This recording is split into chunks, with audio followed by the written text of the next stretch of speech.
இது உண்மையா? Axis India உண்மையாவே இருக்கா? ஒருவேளை ஏமாத்திட்டாங்கன்னா என்ன பண்றது? மக்கள் எல்லாரும் மைண்ட்லயுமே இருக்கிற மிகப்பெரிய ஒரு டவுட் இதுதான். எல்லாருக்குமே இருக்கிற ஒரு கொஸ்டின் தான்.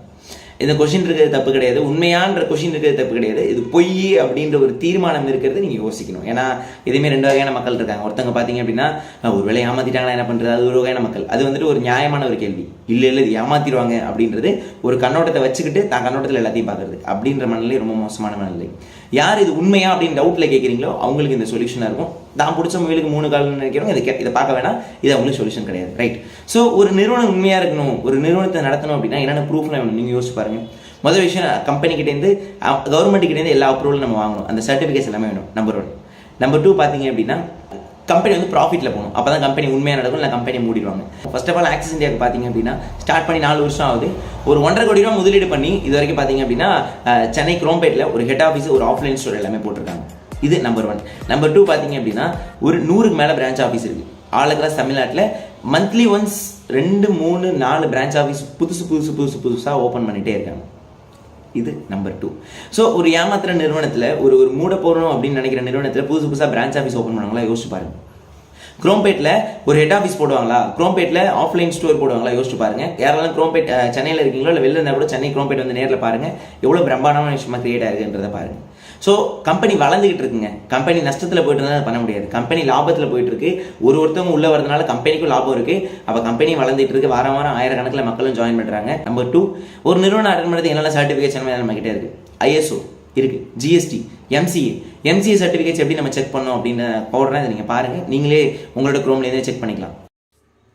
குரோம் போய்க்கோங்க, போய்கிட்டு MCA செக் கம்பெனி நேம் அப்படின்னு சர்ச் பண்ணுங்கள். MCAனா மினிஸ்ட்ரி ஆஃப் கார்ப்பரேட் அஃபேர்ஸ். இந்த மாதிரி கவர்மெண்ட்டோட வெப்சைட் உங்களுக்கு ஓப்பன் ஆகும். அதிலே பார்த்தீங்கன்னா கவர்மெண்ட்டோட சிம்பிள் இருக்கும், கவர்மெண்ட் ஆஃப் இந்தியா. ஸோ இந்த இடத்துல என்னென்ன கம்பெனி MCA சர்டிஃபிகேட் வாங்கியிருக்கு அப்படின்னு செக் பண்ணிக்கலாம். ஃபார் எக்ஸாம்பிள் இப்போ வந்துட்டு எனக்கு தெரிஞ்ச ஒரு கம்பெனி, நான் வந்து சாம்சங்னு போடுறேன் பாருங்கள். நான் சாம்சங்னு போட்டு சர்ச் கொடுக்குறேன்னா சாம்சங்னு என்னென்ன கம்பெனிஸ்லாம் இருக்குது, அது எந்தெந்த ஊரில் அலௌடாக இல்லையா, எந்த டேட்டில் ஸ்டார்ட் பண்ணியிருக்காங்க அப்படின்றது பார்த்திங்கன்னா எனக்கு வந்துடுச்சு. ஓகேங்களா? ஸோ அப்படின்றதுக்கான ரெஃபரன்ஸ் நம்பர் எனக்கு வந்துடுச்சு. இப்போ எடுத்துக்காட்டுக்கு பார்த்தீங்க அப்படின்னா நான் வந்து உங்கள்கிட்ட சொல்கிறேன், நான் வந்து ajaykamal.com அப்படின்னு ஒரு கம்பெனி ஆரம்பிச்சிருக்கேன்னு சொல்கிறேன்னு வச்சுக்கலாம். நீங்கள் என்ன பண்ணிக்கலாம்னா ajaykamal.com அப்படின்னு நீங்கள் சர்ச் பண்ணலாம். ஒருவேளை அப்படி ஒரு கம்பெனி இருந்துச்சுன்னா ஷோ ஆகிருக்கும். அப்படி ஒரு கம்பெனி இல்லைன்னா என்ன காட்டுது அப்படின்றத பாருங்கள்.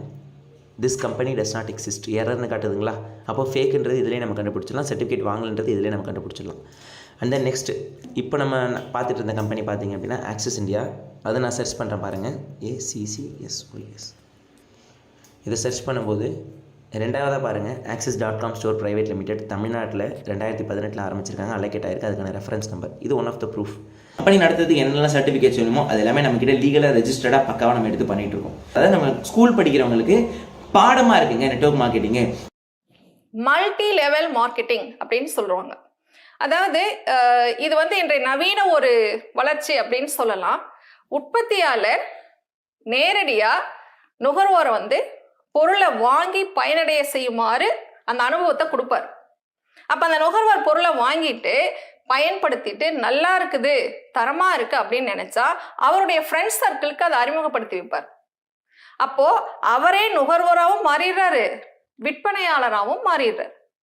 இப்ப அவருடைய ஃப்ரெண்ட்ஸ் எல்லாம் அதை வாங்கி பயன்படுத்திட்டு அது நல்லா இருக்குது, தரமா இருக்குது அப்படின்னு அவங்களுடைய ஃப்ரெண்ட்ஸுக்குலாம் அதை அறிமுகப்படுத்தும் பொழுது அவங்க ஒவ்வொருத்தரும் நுகர்வோராகவும் மாறிடுவாங்க, விற்பனையாளராகவும் மாறிடுவாங்க. இந்த மாதிரி அதை அப்படியே பல்கி பெருகிட்டே போகும்.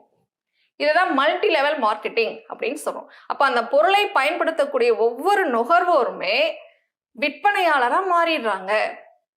இது இப்ப சமீபத்துல ரொம்ப பாப்புலரா இருக்கக்கூடிய ஒரு மெத்தட். நீ இந்த சார்ட்டை பார்த்தீங்கன்னா தெரியுமா, முதல்ல ஒரு நபர் இருக்காரு, அவர் ஒரு 2 பேருக்கு அதை அறிமுகப்படுத்துறாரு. அப்புறம் அவங்க ஒவ்வொருத்தரும் 2 பேரை அறிமுகப்படுத்துறாங்க. இப்படியே அதை பார்த்தீங்கன்னா ஒரு லெவல்ல ரொம்ப லட்சக்கணக்குல அது பாட்டு பெருகிட்டே போகும் ஈஸியா. அந்த பொருள் நடுவில் இடைநிலையா யாருமே தேவையில்லை, நுகர்வோரே இடைநிலையா செயல்படுவாங்க. இதுதான் என்னன்னு சொல்றோம், மல்டி லெவல் மார்க்கெட்டிங். நீங்க சொல்ற மாதிரி நெட்வொர்க் மார்க்கெட்டிங் MLM ஃப்ராட் இருந்துச்சுன்னா நெட்வொர்க் மார்க்கெட்டிங் எப்படிங்க பாடமா வைப்பாங்க? படிக்கிற பசங்க ஒரு பாடமா வைப்பாங்களா? ஸோ இது கம்பெனி நிறுவனம் வளர்ந்துட்டு இருக்குன்னு அரசாங்கத்துக்கு தெரியுது, அதனால தான் பாடமாக வைக்கிறாங்க. கொஞ்சம் பேர் நெட்வொர்க் மார்க்கெட்டிங்லாம் ஏமாத்துறது, எம்என்எம்லாம் ஏமாத்துறது அப்படின்ற மைண்ட் செட்டில் இருக்கீங்க. எம்என்எம்னால ஏமாத்துறதுலாம் கிடையாது. ஏமாத்துற ஒரு சில கம்பெனிஸ் இருக்காங்க. எப்படி எல்லா துறையிலையும் ஏமாத்துறவங்க இருக்கானோ அதே மாதிரி இந்த துறையிலையும் ஏமாத்துறவங்க இருக்கான். அதை பார்த்துட்டு எல்லாமே அப்படி முடிவு பண்ணுறது நம்மளோட மிஸ்டேக் தான். ஸோ இதில் you should be very very clear. So நம்ம எந்த நிறுவனத்தில் இருக்கோம், அந்த நிறுவனத்தோட பேக்கப் என்ன, அந்த நிறுவனத்தை யார் ஆரம்பிச்சாங்க, அந்த நிறுவனத்துக்கு எத்தனை ஆஃபீஸ் இருக்குது, அவங்களோட விஷன் என்ன, அவங்களோட கான்செப்ட் என்ன அப்படின்றத வச்சு தான் நீங்கள் முடிவு பண்ணுமே தவிர தான் பிடிச்ச முயலுக்கு 3 கால், நான் எதாவது போய் தோத்துட்டேன் அதனால இதுலையும் தோத்துருவேன் அப்படின்ற விஷயத்த முடிவு பண்ணிங்கன்னா எந்தளவு சரியாக இருக்கும் நீங்களே முடிவு பண்ணிக்கோங்க. அப்புறம் இவர் பார்த்தீங்க அப்படின்னா நம்மளோட அனுராக் சிங் தாக்கூர், அதாவது நிர்மலா சீதாராமன் இருக்காங்க இல்லையா, அவங்களோட கேபினெட்டில் ஒன் ஆஃப் த மினிஸ்டர், ஃபினான்ஸில் இவரும் இருக்காரு, நம்ம இந்தியாவில் ஒன் ஆஃப் த மினிஸ்டராக இருக்குது. அந்த மினிஸ்டர் என்ன சொல்லியிருக்காருன்னா, இந்த நேரடி வர்த்தகம் அப்படின்றது 2025 டாப் 10 இண்டஸ்ட்ரிக்குள்ள ஒரு இண்டஸ்ட்ரியாக வந்துடும் சொல்லியிருக்காரு. அது எதை நம்ப சொல்கிறீங்க? என்ன மினிஸ்டர் சொல்கிறத நம்ப சொல்கிறீங்களா, இல்லை இது ஃப்ராட் இது ஃபேக்குன்னு சொல்கிறாங்களா, அவங்க சொல்கிறத நம்ப சொல்கிறீங்களா? யோசிச்சு பாருங்கள், நீங்கள் முடிவெடுங்க. அப்புறம் 2025 64,500 கோடி டர்ன் ஓவர் பண்ண போகுது அப்படின்னு சொல்லிட்டு ஃபிக்கி ரிப்போர்ட் சொல்லுது, அனலிஸ்ட் சொல்லுது, ஃபினான்ஷியல் ரிப்போர்ட் சொல்லுது. பை 2025 64,500 crores வந்து நெட்வொர்க் மார்க்கெட்டிங் மூலியமா டர்ன் ஓவர் ஆக போகுதுன்னு சொல்லிட்டு. நான் அதை நம்பர் தான், இல்லை என்னை சுற்றி உள்ள ஃப்ரெண்டு சொல்கிறத நம்பர் தான். எதுவுமே நான் சொல்கிறேன்றதுனால நம்பாதீங்க. எப்பொருள் யார் யார் வாய் கேட்பேனும் அப்பொருள் மெய்ப்பொருள் காண்பது அறிவு. நீங்கள் நேரில் வந்து பாருங்கள், நீங்கள் அனலைஸ் பண்ணுங்கள், நீங்கள் கிராஸ் செக் பண்ணுங்கள், சுற்றி உள்ளவங்க சொல்கிறதே நம்பாதீங்க. உங்கள் அறிவுக்கு எது எட்டுதோ அதை நீங்கள் கரெக்டாக பண்ணுங்கள். Thank you so much.